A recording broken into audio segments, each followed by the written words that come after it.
Alrighty, so today I'm going to be breaking down 5 viral content techniques that you can use to get more customers for your business. Now, my name's Patrick. I've been a filmmaker for over 15 years, and now I help small business owners scale online with digital and creative marketing techniques. So, I hope you find this information helpful. I try to provide as much free value on YouTube and across social media as I can with my content, but obviously I can't directly help you as much as I can help my clients. But if you would like more information, feel free to look at the links below.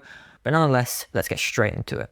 Alrighty, so let's get straight into this with the first technique here, and that is to do something that I'm probably got a bit of a bias against, but I just generally think is like the cornerstone of all of this, and this is to leverage storytelling. And the reason this is so important is because anybody that tells a great story is going to succeed, whether that is obviously in filmmaking and, mastering how to tell a great story and captivating an audience, or whether that is a business and marketing.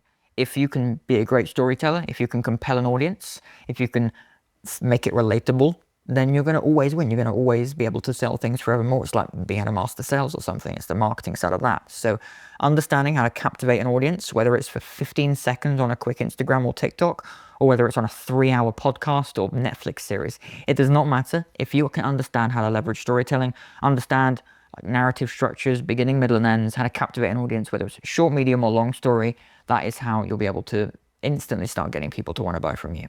Now, the second part here is something that, unless you're like a brand new business owner, and even in these cases, once you start having like the free testimonials from the beginning, you want to start leveraging social proof. And the reason this is so important is because it's just naturally the case with trying to sell someone on something. If we don't want to buy from someone or some company unless we know, like, and trust and know the 3 biggest cornerstones of sales and like buying from somebody in the first place.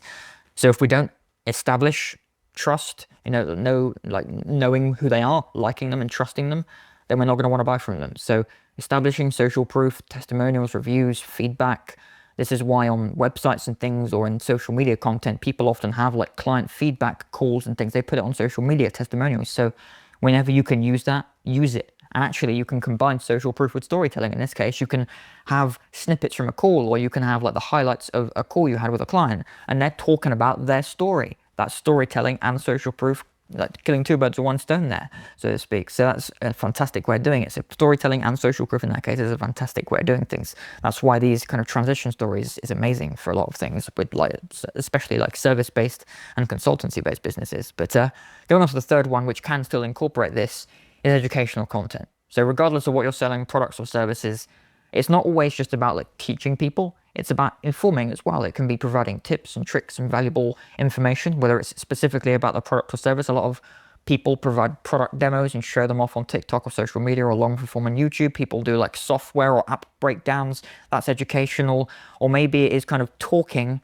about the pain points or about the desired outcomes of your target market and what they're currently facing. But you're talking about the information and tips and tricks that helped you get to where you are now in your business. But then you sell people on a solution at the end of the content on however you provide them with whatever the product or service is. So you provide the tips and tricks and education, or informing them about the problem and how you came to solve the problem, and then you can end it with a call to action of what you actually do and how you help people in that specific situation. That in the end, they'll just kind of want to fall into your lap in terms of providing you with their details to actually want to buy from you. So the fourth and penultimate one here is kind of a really big one. It's kind of like the foundations behind all of these, really, and it really helps for understanding storytelling too, is psychological, like cognitive biases, like scarcity, urgency, reciprocity, like the anchoring, mirror exposure effect, all these different things like the spotlight effect. All these different cognitive biases are what we can tap into and understand different ones to make compelling content.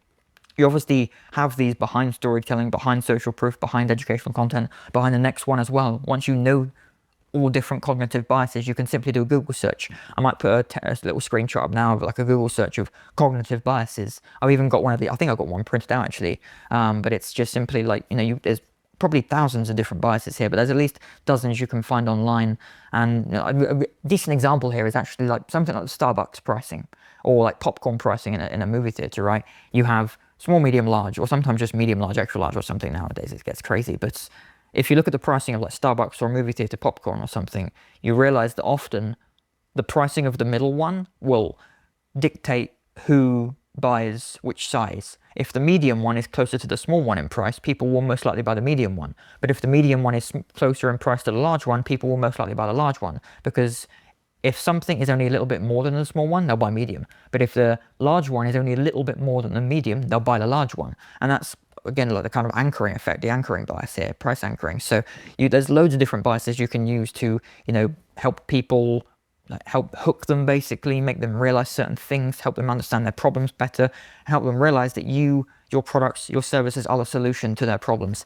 And actually, like, a really big one is probably the FOMO, fear of missing out, a kind of loss aversion. People would, but one of the biggest things in the world is actually people fear losing more than they feel the opportunity of gaining. Now, obviously, the lottery speaks for itself. That's still a big, big thing. But there are way more people in the world that have a massive, massive fear of losing out over something than there are people that do the lottery. It's probably a guarantee there. There's still millions of people around the world, obviously, billions that do lottery and do, like, try and get rewards and things, but naturally the fear of losing out is huge. It's why social dynamics, situations, you probably know people, or yourself deep down, if you're really honest with yourself, you felt FOMO, you felt the fear of missing out, going to a party, not being invited to this, not going to that. Not even because you chose to sometimes, but sometimes just because it felt wrong going, or whatever the situation might have been. We all fear FOMO on a big level, and it can be something you tap into as a cognitive bias to actually help people realize that your solution is the best for them. Now, the final one here is something that, again, if you kind of understand the rest of these, you'll kind of end up building a pattern to understand this, because ultimately this last one does ride on understanding patterns over time. Naturally, the first few times you ever see this, you don't realize it. But over time, you learn kind of the techniques behind these things, and you notice the patterns there. And this is trends. If you can be a trend spotter, you're never going to be, poor again in your business. Your business will always succeed because there's always trends happening. It's just which ones do you want to tap into? Which ones do you notice at which times? In fact, I'd argue if you have a marketing team or anything like that, literally paying someone like full time to be the trend spotter, it will like 100 extra business in the next year. Because if you can spot different trends, and especially have a trend spotter that knows literally which ones are going to be the right thing for your business to be able to like market to, you're going to just capture literally millions and millions of people around the world because of what you offer. So understanding how to like start noticing patterns in markets and trends with target audiences, unfortunately, depending on who, I'm saying unfortunately, it depends on, if you're into it or not, but meme culture is a huge one. Memes are instantly created out of different trends and things. So that's a big thing to hop onto as well, especially with social media and like short form content. So that's a big one to think about. But nonetheless, I hope these helps. I hope these all help, and yeah, if you did kind of find this information valuable, then obviously I'll leave a link in below if you want kind of more tactical advice unique to your situation. Again, a free demo call in the link below. Alrighty, so hope you've enjoyed this video and found it helpful. If you did find this valuable, then please do leave a like and consider subscribing, and hit the notification bell to see whenever I upload a new video. It should be once a week. Nonetheless, thanks again for watching, and I'll see you in the next video.